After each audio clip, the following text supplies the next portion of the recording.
አንድ ጊዜ ባለቤቴ ኪሴ ባዶ በነበረበት ጊዜ 50 ሳንቲም ሰጠችኝ። ዘዋይ ነበርና 50 ሳንቲም እሷኑ ከኔ በጣም ያነሰ ሰው እርቦት ዳቦ ራበኝ ሲል እሷኑ ሰጠሁት። ለምን ሰጠህ ብላ እሷ ጮኸችብኝ። ያችኑ 50ዋን እኮ ነው። እስኪ ጻፉትላችሁ እንድችል እንዳልፍ እንድታገስ እርዳኝ በሉ እግዚአብሔርን ክርስቶስን። ቀድሞ ሚስትህ እንደምትቆጣ አንተም እንደምትናደድ የሆነ ብርጭቆ ግልብጥ ብሎ የሆነ ነገር ጥፋት ተነስቶ እንደምትጨቃጨቁ ቀድሞህ የምታውቅበት ዲጃቡ አይነት ስታይል ነገር ይፈጠራል። ይሄ ምንድነው? ዝግጁ የሆነ መንፈስ አለ ሊያደርግ ያሰበ በየቀኑ ተራቸውን ጠብቀው በየተፈራረቁ አንዴ ጸባይ፣ አንዴ ገንዘብ፣ አንዴ ህመም፣ አንዴ ምናምን እያደረጉ በየተራ ተረኛ የሆኑ መናፍስቶች እናንተ ላይ ተጽዕኖ የሚፈጥሩ ሊኖሩ ይችላሉ። ስለዚህ የአቡነ ሀብተ ማርያምን አሁን ህመም ስጋ ምናምን ህመም ሲያጋጥም እንደዚህ ብዙ ጊዜ ከተለያዩ ይሄ ሆድ ቁርጠት ምናምን ከስጋ ህመም ጋር በተገናኘ ሲያጋጥምህ ከቅዱሳን አባቶች አቡነ ሀብተ ማርያምን፣ ከመላእክት ቅዱስ ሩፋኤልን ፈዋሴ ድውያን ወይም ደግሞ በቁስል ላይ የተሾመ ስለሚል፣ ከአይምሮ ከጭቅጭቅና ከጭንቀት ጋር ከመጣ ደግሞ ቅዱስ ዑራኤልን፣ ከአባቶች ከሆነ ደግሞ አባታችን አቡነ ዘራብሩክን እንደዚህ እያደረግ ይሄንን ጸሎት እየጸለይክ ራስህን መጠበቅ ትችላለህ። አንተ ራስህን። ሚስትህን ግን መጠበቅ የምትችለው በጣም ዋናው ትልቁ ነገር መታገስ፣ መተውና ማለፍ በሚባለው ነገር ነው።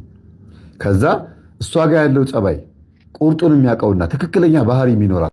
አንዳንድ ጊዜ ሴቶች ፔሬድ ላይ ሲሆን ይናደዳሉ፣ ወይ ደግሞ በላይፋቸው ለምንድን ነው እንጋባ ማይለኝ ወይም ስንጋባ ስለው ለምን እምቢ ይለኛል ሌላ የለመደው ነገር አለ ማለት ነው ምናምን ብላ ልትል ትችላለች። በእርግጥ አንተ እንደምትቆርብ ካወቀች አትልም። ግን ብስጩ የምትሆነው ንጭንጭ ውስጥ የምትገባው እሷ ደካማ ባህሪ ሊኖር ይችላል። ምናልባትም ደግሞ አንዳንድ ጊዜ አሁን በቀደም ዕለት አንዱ ምናልኩት ባልና ሚስት ናቸው፣ ሰርግ ላይ የተገናኘ ነው። ሚስቴ በጣም አስቸገረችኝ አለኝ። ከዛ እስቲ የተወለደችበትን ወር ንገረኝ አልኩት። ገብቶ ሲያነበው ደነገጠ። አሁን በቤታቸው እንደዚህ አይነት መንፈስ ይመለካል አለኝ። ኮከቡ ላይ ይዛ ከዛ ያ የሚያነጫንጫት መንፈስ ያሳደጋት የቤተሰብ ዛር መንፈስ መሆኑን ከዛ ከኮከቧ ላይ ተገኘ። ሚስትህ ዓለማዊ ናት፣ አብራት ትሰግዳለች አልክ እንጂ አብራት ትጸልያለች፣ ቤተክርስቲያን ትሄዳለች፣ ትጠመቃለች አልከኝ እንጂ ውስጧ ግን ዓለማዊ ነው አልኩት። ደነገጠ። በቃ ለምንድን የደነገጠው? እንቅጩን ራሱን ስለነገርኩት ነው። ለምን ሚስቴ ትቆጣለች፣ ትነጫነጫለች፣ እንደዚህ ትለኛለች፣ ትሰድበኛለች፣ ትማታለች፣ ግን የዋህናት፣ ቀናት፣ ምስኪናት፣ መልሳት ደግሞ ጸሎት ክፍል ታለቅሳለች አለኝ።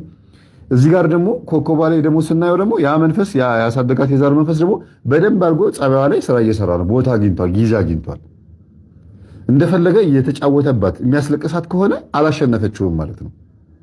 አላሸነፈችውም ብቻ ሳይሆን አላወቀችውም ማለት ነው። ስለዚህ ሚስትህ ከቤተሰብ የዛር መንፈስ አልተላቀቀችም ወይም ደግሞ ጭራሽ አልገባትም ማለት ነው። ገጠመኝ ታዳምጥ ይሆናል ግን አታዳምጥም። አንተ አዳምጣለሁ ትላለች እንጂ ቼክ አድርጋት አልኩት። ትናንትና ደውሎ ቴሌቪዥን ላይ ገጠመኞቹ እንዴት እንደምታይ ግባና እዩ ብየው። ማንኛውም ዩቲዩብ ላይ ስታዩት ቪዲዮውን ጀምራችሁ 10 ደቂቃ ላይ ሲቆም የቀይ ምልክት ያሳያል። ፉል ቪዲዮ ስትመለከቱ ቀዩ እስከ መጨረሻ ነው የሚሄደው አይደል እንዴ? ዩቲዩብ ላይ ሲሆን ሁሉንም 10 ደቂቃ ላይ 10 5 ደቂቃ ላይ ምናልባት በጣም ሄደች ከተባለ 15 ደቂቃ ላይ ነው። እሱም እንደው በጣም ምናልባት ስራ ይዛ ሁሉንም አልጨረሰችውም። እንዳለ ገጠመኞቹን በቤት ውስጥ የምታየውን ገጠመኝ ሚስቴ አታዳምጭም እንዴ ትምህርት አላት። ኧረ እኔ በደምብ እሰማለሁ አለችው። እስቲ ንገሪኝ ታሪኩን አላት። እኔ እየሰማሁኝ ማለት ነው። በስልክ እንትን አድርጓት አድርጓ አስገብቷት ምንድን ነው የምትለኝ ምናምን ብላ ተቆጣች። ሐቁን እንትን የኔ ሚስቴ ይኸውልሽ አታዳምጭም፣ ምክንያቱም ቴሌቪዥን ላይ እንደዚህ ነገር አይቻለሁ፣ እየጀመርሽ የምታቋርጪው ግቢና ከፈለሽ እዩ፣ ያው 2 ወር 3 ወር ሙሉ ያየሽውን በሙሉ እንዳለ እዩ እስቲ አላት። ሁሉንም እንዳወቀባት ስታቅ በጣም ተነጫነጨች፣ ተቆጣች። አለና ዛሬ እንግዲህ ይሄ ትናንትና ያወራ ነው። ዛሬ ጠዋት ምን ማድረግ እንዳለበት ነገርኩት። ሚስትህን ድንገት ጸበል ርጫት፣ ከዛ መንፈሱን ትይዘዋል አልኩት። ዛሬ መንፈሱ ተያዘ። በጣም የሚገርም ነገር። አሁን ከረፈደ ነው ራሱ ደውሎ የነገረኝ። ያ መንፈስ ግን እድሜ ልኩን ሲያፈገው በጣም ሲያደክመው ነበረ። በገዛ ቤተሰቦቹ ፊት ታዋርደዋለች፣ በገዛ ቤተሰቦቿ ፊት ትሰድበዋለች፣ በራሷ ቤተሰቦች ፊት ሐሜት ትከተዋለች። ባልዋለበት ልክ እንዴት ነው ከብት ባልዋለበት ኩበት ለቀማ እንደሚባለው ባልሄደበት ባልሰራው ኃጢአት ትጠረጥረዋለች። እንዲሁ መቆጣት ነውና እኔ ሰለቸኝ መምህር ግራ ገባኝ ብሎ የተናገረውና በትክክል ሚስቶች ወይም አጠቃላይ ወንዶችም አንተም ሁላችንም ልንሆን እንችላለን። የምናዳምጠው ትምህርቱን ጨንቆን ሰይጣንን ፈርተን ወይ ደግሞ ከዚህ ነገር ለመገላገል ብቻ እንጂ መንፈሳዊ ህይወት ለመኖር ላይሆን ይችላል። እንደው እስቲ እግዚአብሔርን ለመከተል ለማምለክ መንፈሳዊ ህይወት ለመኖር ስለ መንግስተ ሰማያት ለማሰብ በብዙ አይነት መንገድ ተመኝተ ነው ፈልገ ነው እስቲ ህይወቱን እንኖረው። የዛን ሰዓት ሰይጣን እጭ ብሎ ነው የሚወጣው። አስጠላኝ፣ ሸተተኝ፣ ገማኝ ብሎ ይወጣል። ለምን? ዓላማችሁ ነው እንጂ ለሰይጣን ትልቁ ፕላኑ የእናንተ ሩጫ አይደለም። ስትሰግዱ በርታ በርታ ሊል ይችላል፣ ነገ እንደሚያስጥል ስለሚያውቀው። ግን እቅድህና ዓላማህን ነው የሚያየው። እና ብትችል ሚስትህን በደንብ አድርገህ ባህሪዋን በደንብ አድርገህ ለማወቅ ሞክር እንጂ ያልተገራ ገና በጣም አስቸጋሪ የሆነ ባህሪ ያላትና አላገባትም አይባልም። አንተን የተሸከመህ ደግሞ ከባቴ አበሳ ኦልማይቲ የሆነ ጋድ አለ። ሁሉ ነገር የሚያመልክ ማነው? ሁሉ ነገር ስታረግ የሚታገስህ፣ ሁሉ ነገር ስትሸነፍም ሆነ ስታሸንፍ ዝም ብሎ የሚያይህ አምላክ አለ አንተ አጠገብ። አንተ ደካማ ስለሆነች የምትተዋት፣ አንተ ብርቱ ሆነ ሌላ ሴት የምትፈልግ ሆነ አይደለም በእግዚአብሔር ፊት። አንተም በእግዚአብሔር ፊት ደካማ ነህ፣ በሌሎች ሰዎች ፊትም ደካማ ልትሆን ትችላለህ። የልጅህ እናት ናት፣ መፍራት የለብህም። እንዲያውም ዋጋ የምታገኘው መንፈሳዊ ሕይወት ላይ ትልቅ ጸጋ የምታገኘው እንዲህ አይነቱ ነገር ታግሰ በመቻል ነው። ጸጋ ታሰጥሃለች። የእሷን ባህሪ ተሸክመ በመለው ከዚህ በፊት ሳስተምር ሰምተህ ከሆነ የእጅ አመል ያለበት አንድ መነኩሴ ምናምን ብዬ አስተማርኩትን ታስታውሳለህ? ይሄን ነገር ተናግሬያለሁ። ታውቁታላችሁ መቼም ይሄን ታሪክ አልደግመውም። እየመጣ ይሰርቃቸዋል። እኛ አባት ደግሞ አይ ይሄ መነኩሴ ገንዘብ እየሰረቀኝ ነው ከዚህ ውጣ ብለው ሌላ ቦታ ሄዶ ሲሰርቅ የእግዚአብሔርን ቃል ያሰድባል፣ ቆሙም ይሰደባል፣ እግዚአብሔርም ይሰደባል። ስለዚህ እኔው ጋር ሆኖ እየሰረቀ ቢኖር ይሻላል ብለው ብር እያስቀመጡለት ሲሰርቅ 5 ሳንቲምም 10 ሳንቲምም 1 ብርም እያስቀመጡለት እንዲሰርቅ እያደረጉት ታገሱት። ይሄንን ሌባ መነኩሴ በመታገሳቸው እሳቸው ጸጋ ተሰጣቸው። አንደኛ የታገሱት ለእግዚአብሔር ክብርና ቅድስት ቤተክርስቲያን በመነኩሴው እንዳትሰደብ ነው። ሁለተኛ ነገር ግን ይሄን ሰው ይዛ በማስቀመጣቸው ግን እንደው የቤተክርስቲያን ገበና መሸፈን ብቻ ሳይሆን ለእሳቸውም ትልቅ ቻሌንጅ ነው። ተፈታተናቸው። በቃ እንዴት መነኩሴ ሆኖ ይሰርቃል? ልንገረው ከነገርኩት ተነቃብኝ ብሎ ይወጣል እያሉ ይሄ ራሱ አንድ ትልቅ ውዝግብ ነው። ሚስትህም ላይም ልክ እንደዛ ነው። ደካማ ጎኗን ስትነግራት የምትቆጣ የምትነጫነች ከሆነ ቻለው፣ እዘለው። በቃ በአንተ ውስጥ በጣም ትልቅ ነገር ነው የምታገኘው። በጣም እንዲያውም ምን አድርጌ ዋጋ ላግኝ ብለን አይደል ለኔ ቢጤ ሳንቲም ሰተን እግዚአብሔር ይስጥ ስንባል አሜን የምንለው። ልክ ከዛ እኮ በማይተናነስ መልኩ ነው እኮ ይሄም ዋጋ የምታገኘው። ሰውን አገዘ፣ ሰውን ረድተ፣ ሰውን መክረ፣ ለንስሐ ሲበቃል፣ ለቁርባን ሲበቃል እንደምትደሰተ ሁሉ አካልህን ሚስትህን ታግሰህ ነው እንዴ። አንድ አባት ምን አሉ? እኔ በጣም ነው የማደንቃቸው። ዝሙት የምንወድቀውና ተጸጽተን ንስሐ የምንገባው ፈልገን ነው ወይ አሉ። አይደለም። የገዛው አካላችን እንኳን ሳንፈልገው ኃጢአት ላይ ይጥለናል አይደለም ወይ? እሱን ታግሰን ንስሐ እንገባለን እንጂ እጄ ሰርቋልና እጄ ልቁረጠው፣ ብልቴም አመንዝሯልና ብልቴ ልቁረጠው እንላለን ነው ያሉ። አንልም። ሚስትም ባልም እንደዛ ነች። ሚስትም ባልም እንደዛ ነውና መታገስ መቻል ማለት የገዛ አካልን ላለማጉደል እንደምናደርገው አይነት ነገር የሚቆጠረው ማለት ነው። እና ወንድሜ የዚህ መነኩሴ ትልቁ መጨረሻው የሌባው መነኩሴ ብቃት ነው የሆነው፣ የቅድስና ህይወት ነው የኖረው። ለምን? የታገሱት እኚህ አባት ሲሰርቅ የታገሱት አባት መሞቻ ጊዜያቸው ደርሶ 7 አክሊል ከሰማይ ሲወርድ አዩ እና አንደኛው አክሊል ይላል፣ አንደኛው አክሊል ይሄንን መነኩሴ ስለታገስክ ነው ይላል። ይሄን መነኩሴ ስለታገስከው ነው ከ7ቱ አንዱ አክሊል። እኚህ አባት በጣም ደስ ብሏቸው እባካችሁን ረዳቴን ያንን መነኩሴ ቤት የሚያድረውን ጥሩልኝ አሉ።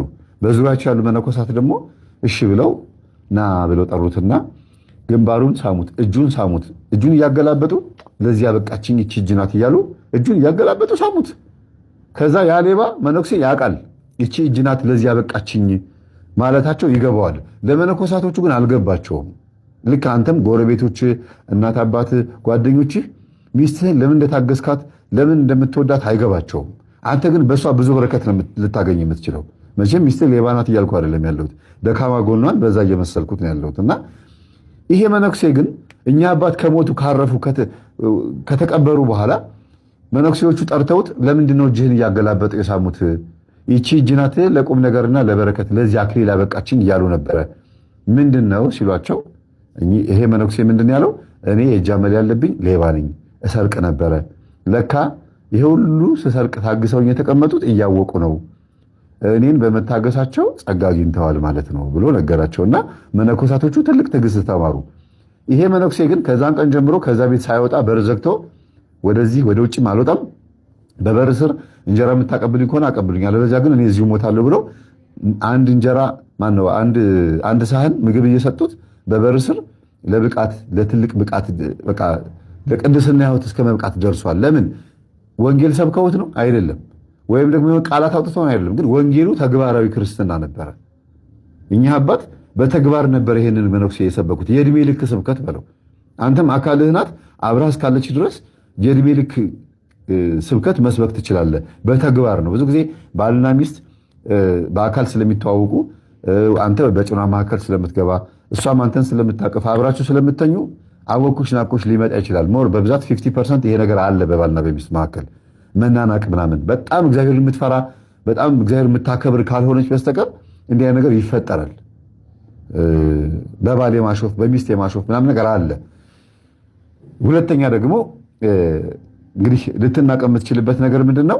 ሜቢ ስታመነዝር ስትዋሽ ምናምን ልትንቅህ ትችላለች። ወይም ደግሞ አንተም ደግሞ እሷ ስትዋሽ ስታመነዝር ካገኛት ልትንቃት ትችላለህ። ከዚህ ውጭ ግን ሁለታችሁም በክርስትና ሕይወት ጥሩዎች ሆናችሁ ግን በመሃል ሹልክ እያለ የሚመጣ መጥፎ ባህሪ ካለባችሁ ማድረግ ያለብን ምንድነው? መቻል፣ ማለፍ፣ መታገስ። እነዚህ ሶስቱ ነገሮች በጣም ወሳኝ ነገሮች ናቸው። መቻል፣ ማለፍ፣ መታገስ። ለትዳር ትልቁ ነገር መቻል፣ ማለፍ፣ መታገስ ነው። እስኪ ጻፉት ሁላችሁም። እንድችል እንዳልፍ እንድታገስ እርዳኝ በሉ እግዚአብሔርን ክርስቶስን። ወንድሜ በጣም ነው የማመሰግነው። አንድ ጊዜ ባለቤቴ ኪሴ ባዶ በነበረበት ጊዜ 50 ሳንቲም ሰጠችኝ። ዘዋይ ነበርና 50 ሳንቲም እሷኑ ከኔ በጣም ያነሰ ሰው እርቦት ዳቦ ራበኝ ሲል እሷኑ ሰጠሁት። ለምን ሰጠህ ብላ እሷ ጮኸችብኝ። ያችኑ 50ዋን እኮ ነው እሷ ስትሄድ የረገጠችው 10 ብር አገኘው። በየመንገዱ እኮ ያስተምረናል። ያቺ 10 ብር እኮ በዛን ጊዜ ከሳምንት በላይ ተበላበታል። ከሳምንት የዛሬውን አያድርገው አይስማ። ዛሬ 10 ብር ይህንን ስናገር 10 ብር ሰምቶ እንዳይቆጣ ነው። አይስማ እና እንግዲህ ተመልከ ረግጣው ሄዳ እኔ አየሁት። ማየት የምንችልበትን አይን የምናገኘው ከላይ ብቻ በጎነታችን ያሳየናል። እዚህ ጋር ምንም አይናቸው ተይዞ ነበረ የሚለውን ነገር አሁዝ አይናዬም ይለዋል በዕብራይስጡ። አይነ ጥላ ማለት ነው። ምን ማለት ነው? አይነ ጥላ ማለት ነው። ይኸው እዚህ እኮ አይናቸው ተይዞ ነበር የሚለው አይነ ጥላ ማለት አይነ ጥላ ይዟቸው ነበረ እንበለው በቃ። ግን ከጌታ ጋር እያሉ አይነ ጥላም አለ እኮ። ስለዚህ ዛሬ ያለነው ትውልዶች አገልጋዮች አይነ ጥላ ቢዘን አያስገርምም። ምክንያቱም ከጌታ ጋር እየሄዱ እሱ ከፊታቸው እያለ አብሯቸው እያለ አይነ ጥላ ከያዛቸው ምን የሚያስገርም ነገር አለ? እንደ አዲስ አበባ ትልልቅ አድባራት እያገለገልን አይደል? ያ አድባራት የምናገለግለው ዲሲ ሌላ መልአክ ቦታ ነው። ዲሲ ሚካኤል፣ ዲሲ ገብርኤል፣ ዲሲ ማርያም የሌላ ቦታ ነው። ኢትዮጵያ አይደለሁም ያለው ኢትዮጵያ አይደለም። አይናቸው ተይዟል እናያለን እያሉ የማያዩ ናቸው። በችግራችሁ ውስጥ መካፈልን ያቃታቸው ሁሉ በእውነት አገልግሎቱ እስከምን ድረስ ነው የምንለውን ነገር ስንፈልግ ጉዳታችን እስኪኖር ድረስ ነው። ጉዳታችን እስኪያጠቃን ድረስ ነው። ያፍራሉ፣ ይሸማቀቃሉ። በእናንተ ችግር እነሱ እዛ ይሸማቀቃሉ። ምንድን ነው የሚያሸማቅቃቸው? አለ ነገር አለ ሚስጥር አለ፣ የተዋሃዳቸው አለ፣ የያዙት አለ። ለምን ይፈራሉ? ችግር አለ። አንዳንዶቹ እኮ ጠጋ ይሉና ኧረ እኔም እኮ ጤነኛ አይደለሁም እንደ ህዝቡ ባልጮህም ለብቻዬ እጮሃለሁ ይሉኛል እኮ። ታዲያ እናንተ በትክክለኛው አቅጣጫ መውጣት ካቃታችሁ በህይወታችሁም በእምነታችሁም የምታፍሩ ከሆነ ጸጋ ሞገስ እያላችሁ የምትሰብኩትና የምትናገሩት የቱ ጋ ነው ተግባሩ? የለም። ለበረከት ሁን እኮ የሚለው ለብዙዎች መዳን ምክንያት ሁን ማለት ነው። ክርስቶስ ለብዙ አይደል የተሰቀለው? ታዲያ የእኛ አባት የቱ ጋር ነው የተሰቀለው? ብር አዋጡ ብቻ ነው እንዴ? አምጡ ነው እንዴ? ገንዘብ ብቻ ነው እንዴ? ታዲያ ስቅለታችን ብር ላይ ነው? እሱ እኮ ለብዙ ነው የተሰቀለው። ሞትንም ሲሽር ክርስቶስ ተንሥአ እሙታን እንላለን። በቃ ለብዙዎቹ ሞቶ ዳነ፣ ለብዙዎቹ ሞቶ አዳነ፣ ሞትን ገደለው እና እንዳያውቁት ዓይናቸው ተይዞ ነበር። ነገር ግን እርሱም እንዲህ አላቸው፣ እየጠወለጋችሁ ስትሄዱ እርስ በርሳችሁ የምትነጋገሯቸው እነዚህ ነገሮች ምንድናቸው? ኤማሁስ የዓይን መያዣ መንደር ነው። ሁለተኛ ደቀ መዛሙርቱ ወደ ኋላ የሚመለሱበት መንደር ነው። ሶስተኛ ምርምራቸው፣ መነጋገራቸው ለጊዜው የነበረውን ችግር ብቻ እንጂ ዘላቂ ተስፋ፣ ዘላቂ እውነት፣ ዘላቂ ባህሪ እንዲኖራቸው አልተመኙም። ሌላው ተስፋ ቆርጠው እየተጓዙ ነው። ከሁሉም በላይ ደግሞ የአካልና የስነ ልቦና መጠውለግ ባህሪያቸው ሆኗል። እየጠወለጋችሁ ስትሄዱ አላቸው። ጥውልግ ብለዋል። መጠውለግ ማለት ፍሬ ማፍራት ማለት አይደለም። መጠውለግ ማለት የመድረቅ የመጀመሪያው መንገድ ነው። መጠውለግ ማለት ከነበረበት ውበት መርገፍ ማለት ነው። ከነበረበት ውበት መለየት ማለት ነው። ስለዚህ እየጠወለጋችሁ የምትሄዱት እርስ በርሳችሁስ የምትነጋገሩት እነዚህ ነገሮች ምንድን ናቸው ብሎ ሲጠይቅ ዞርም ብለው አላዩትም። ምን ስለሆነ? ዓይናቸው ተይዞ ነበረ። ብዙ ጊዜ ዓይናችንን እንገልጣለን ብለን ስንታገል ከገላጩ ጋር ካልተገናኘን አይገለጥም። ጌታ ሆይ ዓይኔን ግለጥ ካላል ብዙዎች የሚጋጩት ዓይናቸው ስላልተገለጠ ነው።